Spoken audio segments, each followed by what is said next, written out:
passo a palavra para a Andréia.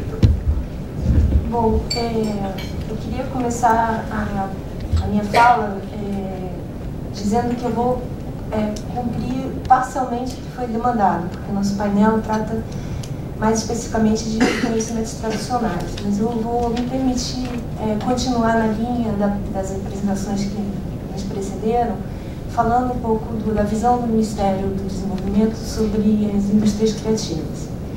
E aqui a gente, ao contrário dos nossos colegas da cultura, apesar de gostar muito da teoria crítica e da escola de Frankfurt, não tem nenhum problema de falar de indústria, porque esse é o nosso negócio, né? Especialmente no momento em que a gente está passando por todo um processo complexo, né, de repensar as manufaturas, de repensar a industrialização. A gente tem discutido imensamente o papel do Ministério no fomento das manufaturas avançadas, que envolvem biotecnologias, nanotecnologias, TICs, e que, a meu ver, estão completamente relacionadas aos temas que a gente está discutindo hoje aqui. Então, eu inicio a apresentação reforçando a nossa crença da importância das indústrias da manufatura, vista no longo prazo como manufaturas avançadas, não só por causa do emprego, mas também da inovação da tecnologia e da inserção das pessoas na inclusão.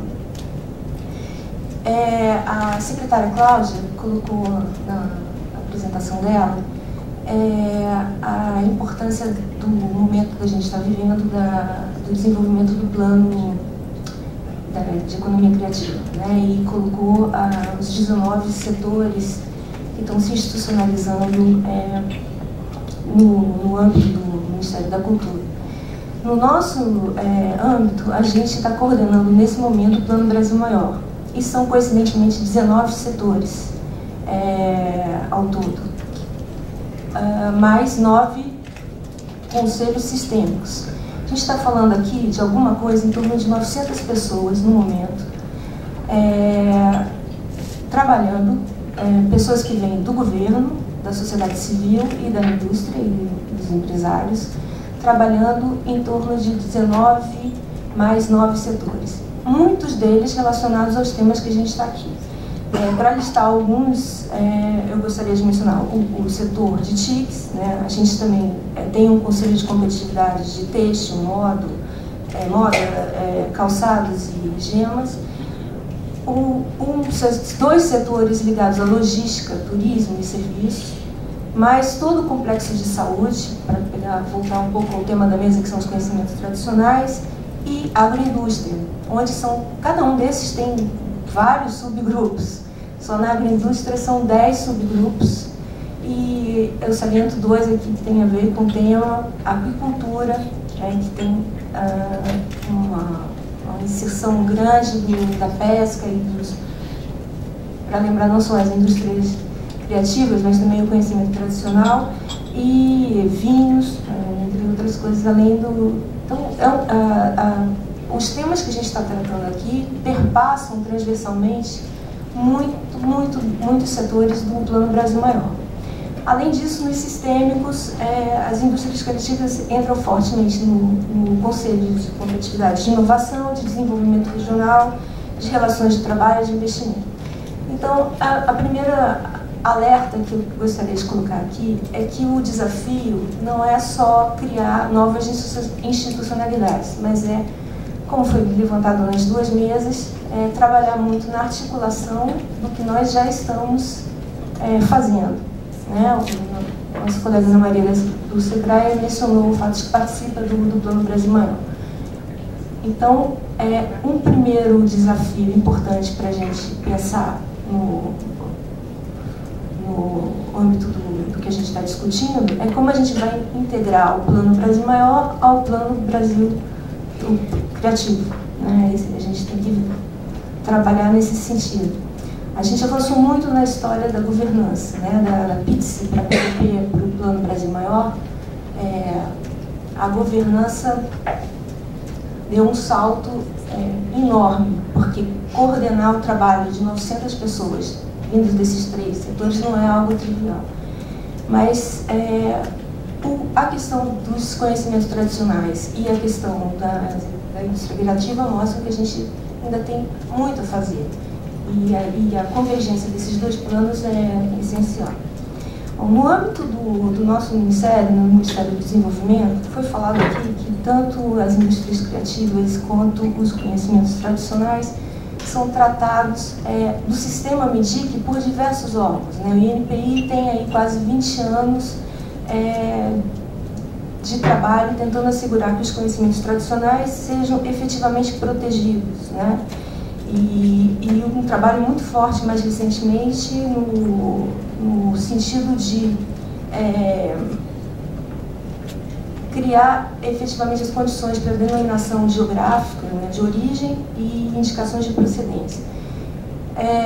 O INPI não é o único, a Apex foi citada aqui como sendo uma parceira importante na exportação da cultura brasileira, especialmente da música.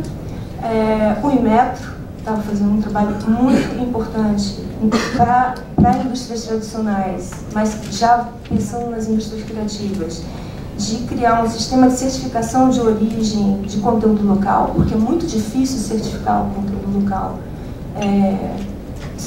Se já é difícil no automóvel, imagina num aplicativo, num gadget, como foi apresentado aqui, num futuro que já está acontecendo, em que o conteúdo e a microeletrônica estão completamente juntos. Então, nós já estamos trabalhando nesse sistema de forma a incluir as indústrias criativas.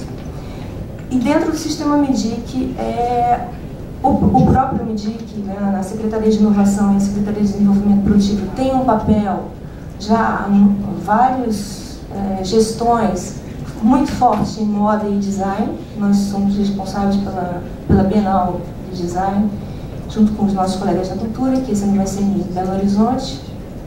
E sobre um tema que eu acho que vai aparecer em algum momento, sobre a marca Brasil e a questão dos grandes eventos, da festa que você citou.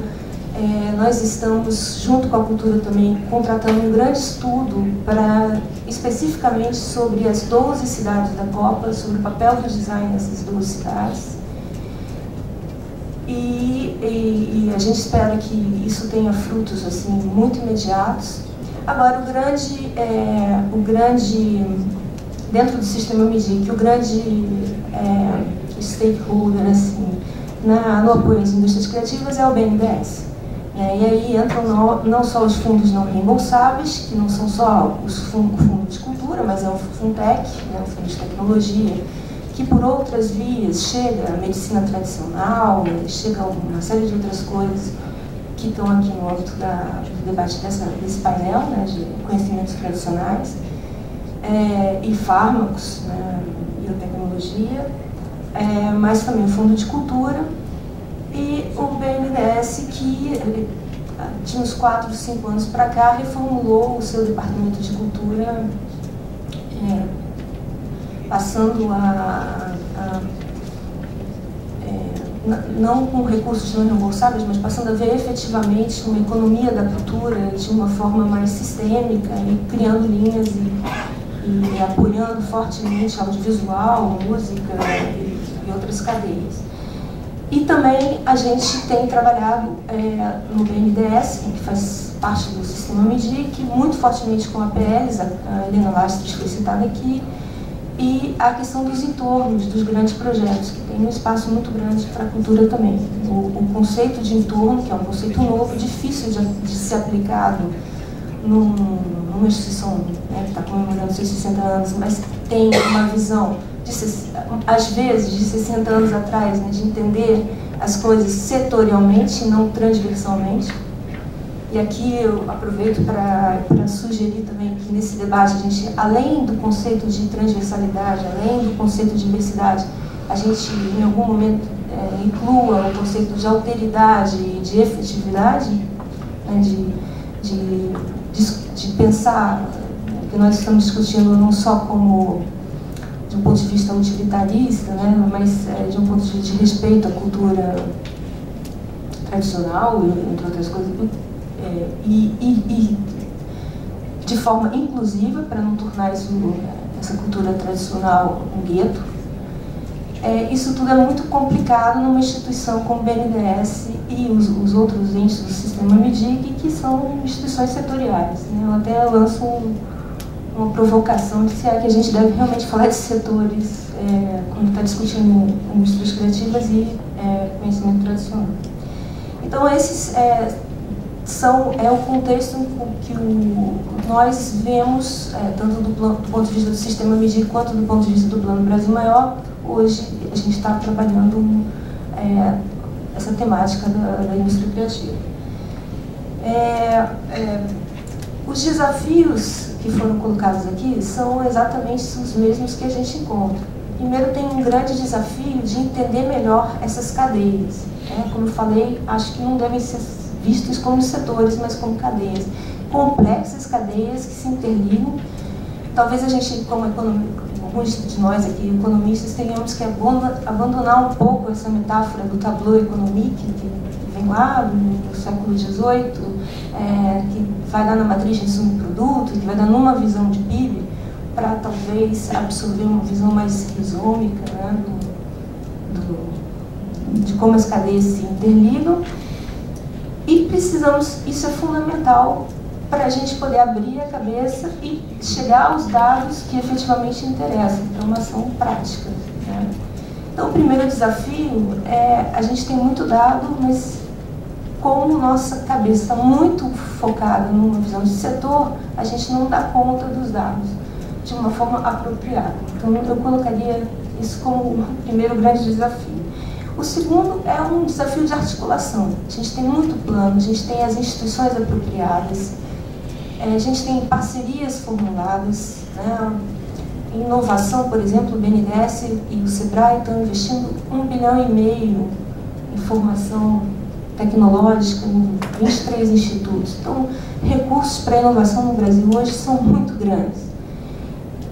Mas como é que a articulação está se dando? Como é que, por exemplo, concretamente, a gente vai trabalhar a articulação entre o Plano Brasil Maior, o Plano Brasil Sem Miséria, o Plano Brasil Criativo? E como é que a sociedade civil, os empresários e o governo se articulam com comunidades ribeirinhas, com quilombolas?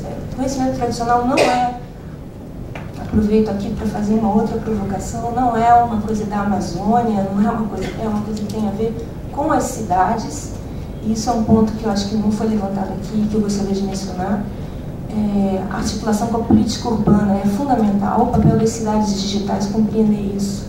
Nada do que a gente está falando aqui sem infraestrutura urbana apropriada acontece, porque ela acontece em rede e em alta tecnologia. Mesmo para a inserção dos conhecimentos tradicionais de comunidades da periferia ou lá do interior, das regiões mais isoladas, a gente precisa de muita tecnologia e precisa de política urbana. Então, o desafio da articulação é permanente.